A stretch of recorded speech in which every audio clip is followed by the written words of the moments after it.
48 টাকার বাজার করে 50 টাকার নোট দিলাম। খুচরো ছিল না বলে দোকানদার দুটো লজেন্স ধরিয়ে দিল। আর এই ছিল ভারতের বাজারে লজেন্স বিক্রির কনসেপ্ট।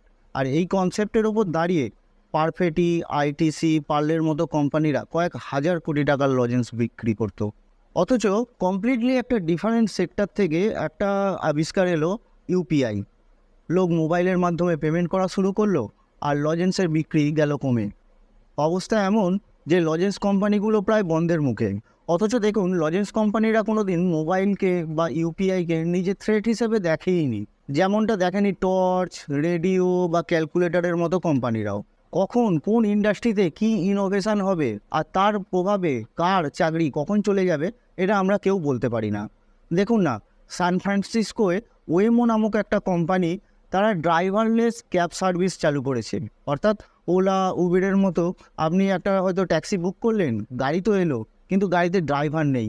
এবার ভারতের বাজারে এই কোম্পানি যদি আসে, তাহলে ড্রাইভারদের হাল কী হবে ভাবতে পারছেন?